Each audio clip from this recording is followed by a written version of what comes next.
दिल्ली में आप बैठे हैं प्रदीप दा, और संसद जो है पहले ही बारिश में चूने लगी थी। आप ये जो इस तरह के निर्माण है, ये बहुत चीजें उठाते हैं, और मैं वो उसमें गडकरी जी का नहीं है, लेकिन आप जो बड़बोलापन, कहीं आप अपने आप को कहीं जो आपस की प्रतिद्वंदता उसमें कि मैं श्रेष्ठ, और मैंने जो कहा मैं भी गडकरी जी का दीवाना हूं, अच्छी, लेकिन हम ये टैक्सेस से तो हम बहुत परेशान हैं। टिप्पणी आपकी प्रदीप सर। मैं आपको, सोमपाल जी एक थे विदेश राज्य मंत्री, आप जानते होंगे, आप लोग सारे लोग। सोमपाल शास्त्री साहब की बात कर रहे हैं? सोमपाल शास्त्री नहीं, साहब? ना ना ना ना ना ना, अच्छा, सॉरी। सोमपाल शास्त्री नहीं, जो जाट हैं जी और बीपी सिंह के साथ भी मंत्री थे, फिर कांग्रेस में गए वो, और बहुत बेजार आदमी है। उन्होंने जी सेंट्रल हॉल में आज से 10 साल पहले एक किस्सा सुनाया था। ये किस्सा गडकरी जी सुन लेते तो वो अपने दिमाग की कीमत 200 करोड़ लगाते। उन्होंने बताया, सोमपाल जी इसी तरह मजाक, जाट के दिमाग में मजाक हो रहा था, तो उन्होंने कहा एक अमेरिका से आया था, वो दिमाग बाजार गया दिमाग लेने के लिए, पूछा कितने का, किसी ने कहा साहब ये 5 लाख का है, किसी ने कहा साहब ये 10 लाख का है, किसी 15 लाख का है। एक दिमाग जो रखा था उसमें, तो उन्होंने पूछा ये इसकी कीमत क्या है, कहा साहब इसका तो 2 करोड़ है। अनयूज्ड है, अनयूज्ड है, ये अनयूज्ड है। Yes sir. तो उन्होंने पूछा कि क्यों भाई ये सब 5 लाख 10 लाख के हैं, ये जो है इसमें क्या ऐसी खासियत है कि 2 करोड़ के हैं? तो उसने कहा कि ये जाट का दिमाग है, ये कभी यूज नहीं हुआ है, अनयूज है। बिल्कुल। तो गडकरी जी का दिमाग भी हमको लगता है कि वो जो बोल रहे हैं कहीं अनयूज दिमाग के बारे में तो नहीं बोल रहे हैं, नहीं सर, वो दिमाग हर चीज। मल्टीप्लाई, मैं माफी चाहूंगा, विवेक सर से मैं सहमति जताऊंगा, और कहा है राकेश जी ने भी, वो मल्टीप्लाई करते हैं। और देखिए उन्होंने देश में सड़कों का जाल बिछाया है, देश में पुल पुलियां हैं, और एक बड़े बड़े प्रोजेक्ट दिए, लेकिन अरे जो नहीं नहीं, प्रोजेक्ट। संजीव जी एक चीज जी, मैं बीच में, प्लीज प्लीज। इथेनॉल का ही मामला नहीं है। आप अच्छा। लोग भूल रहे हैं, जी जी। गडकरी जी पे आरोप पहले भी इनको मालूम है, गडकरी जी पे नहीं, आरोप पूर्ति पहले पूर्ति वाला कहा ना, पूर्ति वाला कांड था, पूर्ति दिग्विजय सिंह ने यहाँ प्रेस पूर्ति कॉन्फ्रेंस की थी, कांड, पूर्ति को। नहीं नहीं नहीं, पूर्ति कांड कैसे आया था, ये भी इथेनॉल वाला कांड भी उसी की कड़ी है। ठीक पूर्ति का ठीक। कांड इसलिए आया था, उसमें कांग्रेस ने किया था, चिदम्बरम वित्त मंत्री थे, और वो चले गए, आपके जो सोनिया गांधी के सलाहकार हुआ करते थे, अहमद अहमद अहमद पटेल थे, पटेल, अहमद पटेल, अहमद अहमद। पटेल। हमारे सामने की बात है, किसी ने मजाक में, बीजेपी वाले ने कहा कि आप ही लोग तो किए हैं, ये मोदी को लाए हैं। तो अहमद पटेल ने इशारे में कहा मुझे नहीं पता था कि मोदी का खेल था। पूर्ति पे उन पर छापा मारा गया, उन पे ईडी भेजी गई, और उनका जो कद था प्रधानमंत्री के रेस में जो थे, गडकरी अचानक हट गया। वो तो अब अध्यक्ष पद भी उनका सेकंड हाँ टेन्योर हाँ ऐसे ही कुछ गया था। हाँ, उसी अध्यक्ष पद के लिए, इसलिए कि वो मोदी को आने नहीं देते, तो इसलिए उनका खात्मा इन लोगों ने कर दिया। उसमें कांग्रेस के लोग भी शामिल थे। ये ओपन फैक्ट, मतलब कुछ लोग जानते राइट हैं, कुछ लोग नहीं जानते, बहुत लोग राइट नहीं जानते हैं। राइट। तो देखिए, पॉलिटिक्स में जब कोई इतना कुछ आगे जाता है तो कोई भी दूध का धुला नहीं होता है। उसकी भी मजबूरी उसकी भी मजबूरी होती है, उसको सत्ता में जाने के लिए और अपना इलेक्शन लड़ने के लिए पैसा जुटाना पड़ता है। और इनका पूर्ति का मामला जो है बड़ा तूल पकड़ लिया था, इसके बाद ये एकदम शांत हो गए, अब फिर से बोलना शुरू किए। लेकिन ये दोनों बयान कि मेरा दिमाग 200 करोड़ को कमा लेता है एक महीने में, वो तो चार्टर्ड अकाउंट बड़े बड़े वकीलों का, सुप्रीम कोर्ट के वकीलों का भी नहीं कमा पाता है, जो कपिल सिब्बल हैं और अभिषेक सिंघवी हैं, इन लोग का भी नहीं कमा पाता है, लेकिन उनका कमा ले रहा है।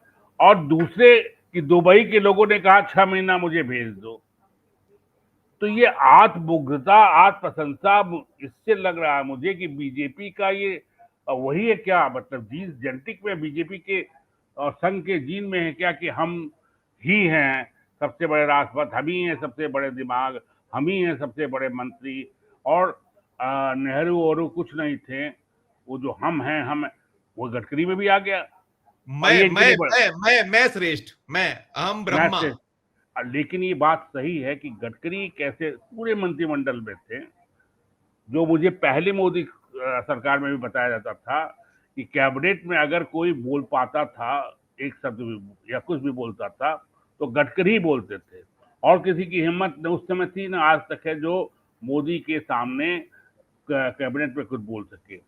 फिर 10 साल से ये भी बात सही है कि मोदी के, अरे गडकरी के काम को लेके सब तारीफ कर रहा था, कि भाई ये अपना काम में लगा हुआ है, सड़क बनवा रहे हैं, सड़क की योजना तो बट सर हमारी, हम लोगों की जेब कितनी कट रही है सर, आप जानते हो नहीं सर, नहीं, हम लोग बात सही थे। सड़क की योजना इनकी थोड़ा ना है। वो नरसिंहा राव के जमाने में जब ओपन पॉलिसी आई, जब जब नई आर्थिक नीति आई, उसके बाद मल्टीनेशनल कंपनियों को हर जगह पहुंचाने के लिए, इन्वेस्टमेंट को लाने के लिए आपको इंफ्रास्ट्रक्चर की जरूरत थी।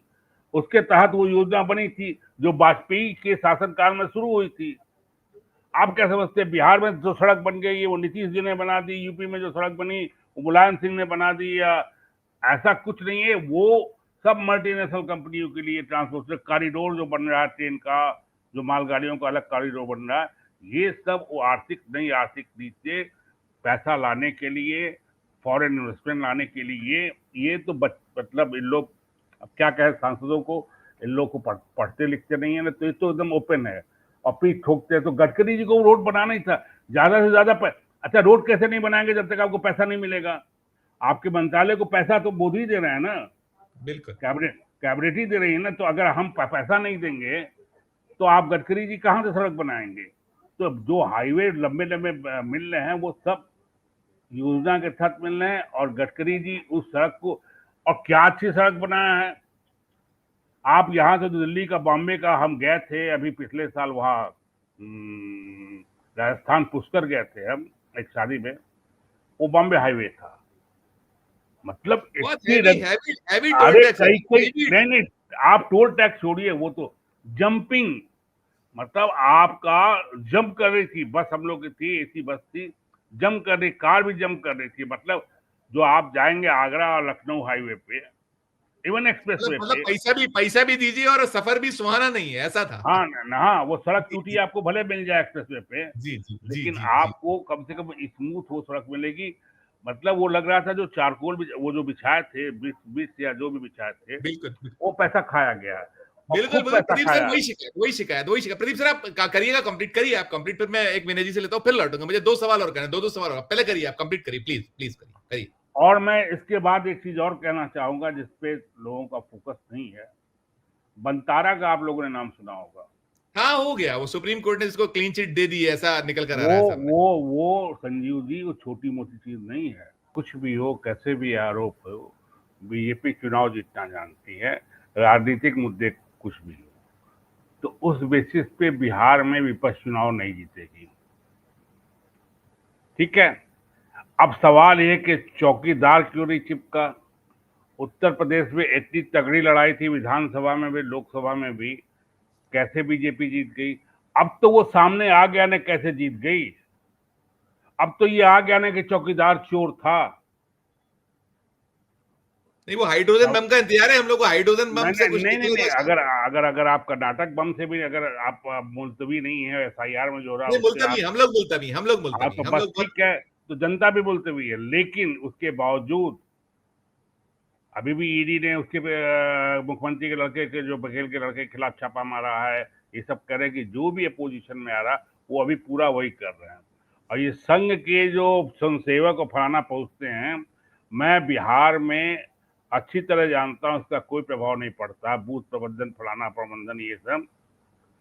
क्योंकि इन सबके बावजूद भी तेजस्वी पिछले बार जीत रहा था, जीत रहे। 8-9 बजे के बाद प्रदीप खेल। सर क्षमा चाहूंगा, प्रदीप सर हरियाणा से क्या रिपोर्ट थी? हरियाणा में तो ये था कि सुपड़ा साफ हो रहा है, लेकिन उलट मैं गया मैं मामला। मैं आपको वही मैं वही आप सब आपसे कह रहा हूँ कि हरियाणा में ही बैठ के हम आप लोग बात करते थे। हम तो नहीं किया था, जो घूम के आते भी थे हमारे कुछ मित्र, वो यही बताते थे कि साफ है, साफ है।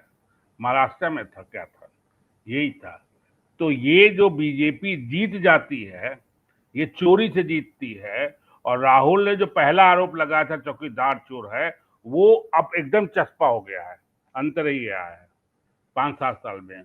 19 का इलेक्शन भी कतई नहीं वो पुलवामा उस पर जीती थी, वो जो कांड वो था, वो इसी हेरफेर से जीती थी। तो इसलिए, क्योंकि मैं भी परेशान, मैंने आपसे एक बार और यहाँ पे कहा था कि मैं भी परेशान होता था कि 30-35 साल हो गया मुझे लोकसभा और विधानसभा चुनाव कवर करते हुए। बिहार, उत्तर प्रदेश, कर्नाटक, लोकसभा का तो 8-10 चुनाव, और 600 कॉन्स्टिट्यूंसी में असेंबली में जाता था, 30-40 कॉन्स्टिट्यूंसी में जाता था। और हम लोग जो प्रेडिक्ट करते थे वो लगभग सही होता था, क्योंकि वहां की हवा देख के वहां से लोग बात करके आते थे। हम लोग सर्वे वाले तो थे नहीं, पैसा खा के सर्वे कर रहे हैं कि जिसके मन में उसके चाहे। लेकिन 1917 के बाद से यूपी विधानसभा से आप जो बिहार पे एक छोटी टिप्पणी बिहार पे करिए, मुझे एक सवाल और करना है सभी से, आप कर लीजिए, आप अब तो छोटा वो बंदे एक महीने सर से लेके। वो बिहार में भी टिप्पणी तो जो अभी हो रही है वो यही है कि उसके खिलाफ माहौल है। ये टिप्पणी 1-2 महीने से हो रही है, 3 महीने से हो रही है, 6 महीने से हो रही है। और आप हमें सबने देखा, इंतजार करना नहीं पड़ेगा नहीं जो आप। नहीं नहीं, आप सबने देखा भी कि राहुल गांधी का जो और रजिस्ट्री का निकला था उससे भी सामने आया। उसके बाद जो लोग दिखाए वहां पे लोगों से बातचीत करके दिखाए, वो तो पूरा देश ने देखा ना। Right sir, right sir, right sir. Modi गए थे वहां पे उद्घाटन करने के लिए, क्या जी भीड़ थी जी। क्या नहीं थी और कौन थे वो तो सबने देखा ना। अब इसके नहीं, बाद भी हम देखिए वो मुझे प्रदीप मैं दा लास्ट हम जी बोल रहे हैं। जी जी इसके जी। बाद भी हम आप डरे इसलिए रहते हैं कि ये बीजेपी है, चुनाव जीतना जानती है।